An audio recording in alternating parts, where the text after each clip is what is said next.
Welcome back to Rural Spin, and today what we're going to do is make some pineapple-infused vodka. Yes, we like our alcohol here in the kitchen, and I'm making this today for a friend of mine who I'd probably take a bullet for, so he better be ready to worship me accordingly later. What we're going to do is just basically cut up a pineapple. I started a little bit because I don't want these videos to be too long. Just cut it up, and I'm reserving all of this fruit and skin because I'm going to make fruit vinegar with it later. So what I'll probably do if I don't have time to do the fruit vinegar in the next couple days is just put this in the freezer. This doesn't have to be perfect in terms of getting all the little bits of skin off. You're just going to throw it in there and you're going to strain it out later. But just cut it up into pieces. The smaller you make your chunks, the faster the vodka will infuse with your pineapple, but you don't want to make it so fine that you cannot strain them out later.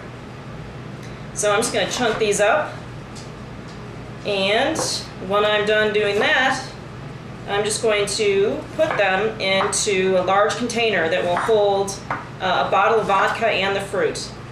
You generally want to fill your container up about halfway with fruit. That's a guideline. None of this stuff is set in stone. You know, I've read enough recipes on these things that I show you to know that, you know, give or take, you know, that none of this stuff is rocket science. So just dump it in there. And if it ends up being more than halfway full, that's fine. You know, it's not like it's not going to work.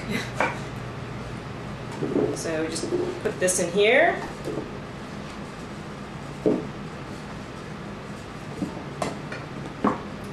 And then you have the option of adding sugar. I generally favor things that are not too sweet. I don't have a real sweet tooth, which is a benefit, believe me.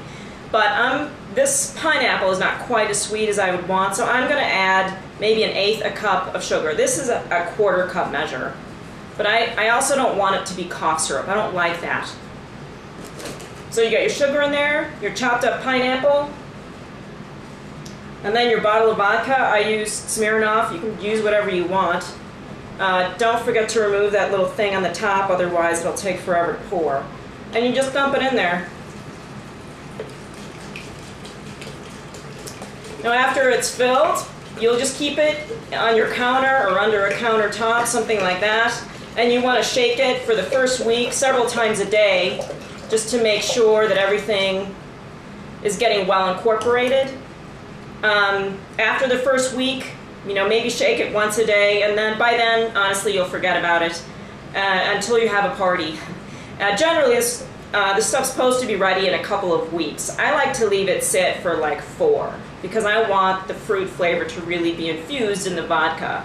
But a lot of that really depends upon the fruit. So just try it out, and then, you know, don't be afraid to taste test every once in a while, because that's your real barometer. And you'll be lucky if this thing lasts by the time it's actually done. So you just put the lid on. Hopefully that's on tight. And then you shake it. And then I'll leave that sit. In a couple hours I'll come back and shake it again, and in 2 weeks it'll be awesome, and we'll do a little unveiling when that happens. So try it. It's fun. It'll be great for you and your friends.